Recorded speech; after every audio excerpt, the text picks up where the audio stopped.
Bismillahirrahmanirrahim. Assalamu alaikum. I hope you all are fine and staying safe and happy. I am your science teacher, Miss Farheen, and I welcome you all to your science class. My dear students, as you know that we are on chapter number 8 and the name of our chapter is the Earth's weather and its climate. So today I am going to deliver its fourth lecture. It is about humidity, clouds and precipitation. So my dear students, let's quickly move forward towards the recap. As you know कि हम elements discuss कर रहे हैं weather के. So quickly tell me what is effect of temperature on weather? It determines the hotness and coldness of the weather. ठीक है, so जैसे जितना temperature ज़्यादा होगा उतना ही weather जो है वो hot हो जाएगा. So what is the effect of distance from equator on the weather? So more you are closer to the equator, the hotter will be that region. So what is wind? How does it flow? So wind is the movement of air, and how does it flow? It flows from hotter region. Hotter air moves upward and cold air takes its place. Okay, my dear students, so now is the time for an activity. So here you can see the picture. Why we feel pleasant near water in summer. So गर्मियों में पानी के करीब जाके आपको ठंडक का एहसास क्यों होता है? कभी आपने सोची है ये बात? Because हवा वहां पर ठंडी हो जाती है. हवा जब पानी के साथ टकराती है तो वो ठंडी हो जाती है क्योंकि वो बहुत सारा मॉइस्चर जो है वो अपने अंदर समेट लेती है.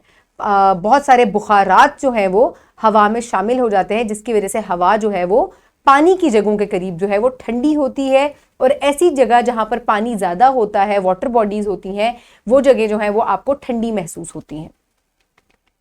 सो माय डियर स्टूडेंट्स, आज के लेक्चर में SLO हमारा प्रीवियस वाला ही चल रहा है. हम वेदर के जो एलिमेंट्स हैं उनको डिस्कस करें और कैसे जियोग्राफिकल लोकेशन के हिसाब से ये बदल जाती हैं. आज हम डिस्कस करेंगे ह्यूमिडिटी को, क्लाउड्स को, स्नो को, रेन को, यानी कि प्रेसिपिटेशन को हम जो है वो बेसिकली डिस्कस करेंगे. So my dear students, the pre reading question. So quickly tell me in which forms precipitation does fall. So previous lecture में मैंने आपको बताया था कि प्रेसिपिटेशन क्या होती है. तो प्रेसिपिटेशन यानी कि जमीन पर पानी किन किन तरीकों से आसमान से बरसता है, जल्दी से मुझे बताएं. नंबर 1 रेन, स्नोफॉल, हेलिंग यानी कि ओले. तो इन तमाम तरीकों से पानी जो है वो जमीन पर बरसता है और ओवरऑल कलेक्टिवली हम इसको प्रेसिपिटेशन कहते हैं. So my dear students, now is the time for reading. I request you all to please open page number 107 in your Science 4 books.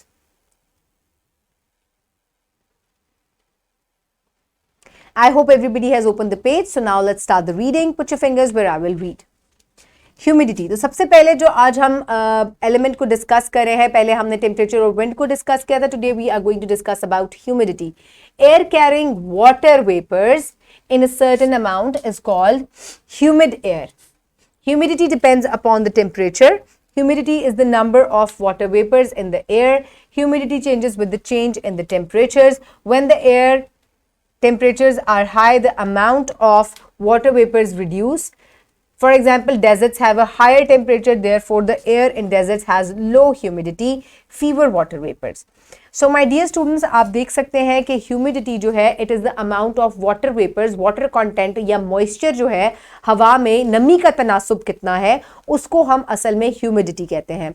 और ये जो ह्यूमिडिटी है ये ज़्यादा टेम्परेचर के साथ साथ जो है वो कम हो जाती है. यानी कि अगर आप रेगिस्तान में जाएं तो रेगिस्तान में जो वाटर कंटेंट है, ज़्यादा टेम्परेचर जब वहाँ पर होता है तो वाटर कंटेंट हवा में बहुत ही कम हो जाता है. Humidity affects the rate of evaporation. In the rainy season, the air becomes saturated with water vapors. In such conditions, sweat takes time to dry out because air has the least capacity to absorb more water vapors.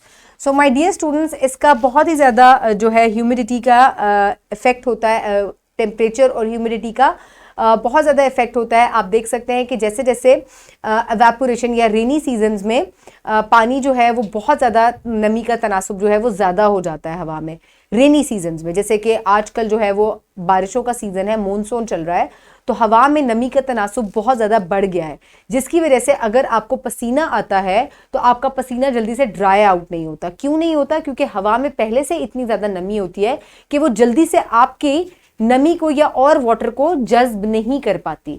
तो इस वजह से बरसात के दिनों में या humidity में जब पानी हवा में नमी का तनासुब बहुत ज़्यादा होता है तो आपका पसीना जो है वो देर से ड्राई होता है। इसके अलावा जो कपड़े हम सुखाते हैं धुलने के बाद वो भी देर से जो है वो सूखते हैं। Now we will discuss about the next factor, that is clouds. Clouds influence the amount of sunlight reaching the surface of the earth. You must have observed that cloudy days are cold. The reason is that clouds prevent many of the radiations of the sun from reaching the earth. But cloudy nights are warm. The reason is that at night, in the absence of sunlight, the earth's surface releases its absorbed heat that is captured by the clouds instead of being released into the space, thus making our nights warm. So my dear students, अब दो बहुत ही interesting factors हैं जो कि आपको समझने हैं।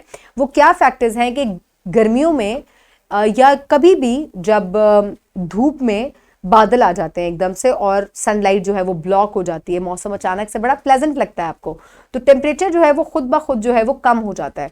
वो टेम्परेचर कम इसलिए होता है क्योंकि जो सूरज की शुआएं आ रही होती है, जो उसकी रेज आ रही हैं, क्लाउड्स उनको किसी हद तक ब्लॉक कर लेते हैं।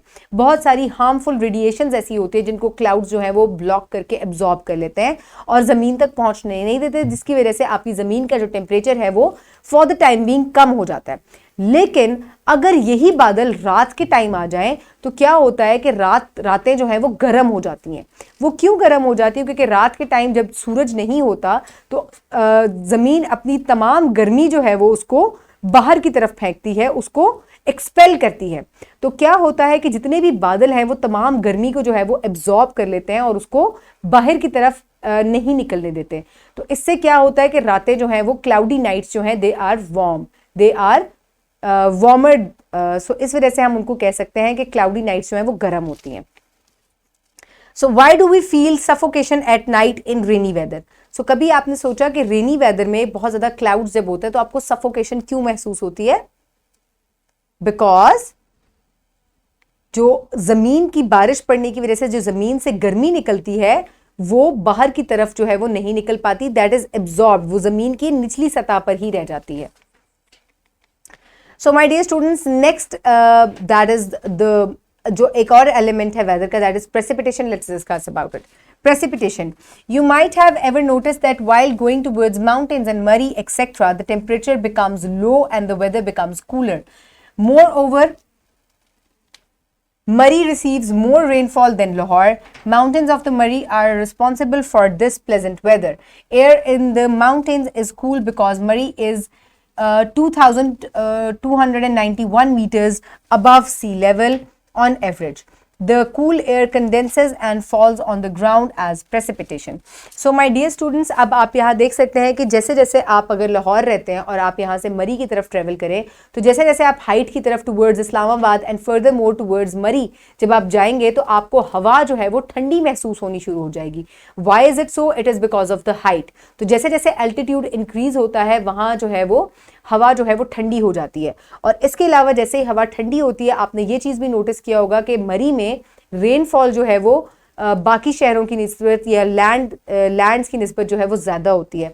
ऐसा क्यों होता है कि जैसे ही हवा ठंडी होती है तो वो बारिश बन के या स्नो बन के जो है वो बरसना शुरू हो जाती है।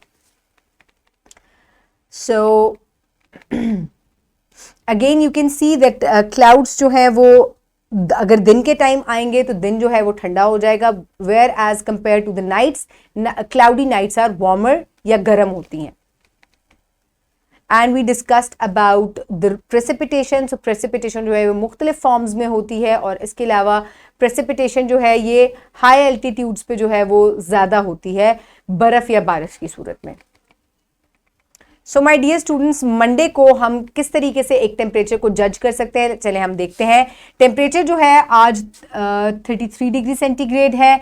प्रेसिपिटेशन या हवा में नमी का तनासुब जो है वो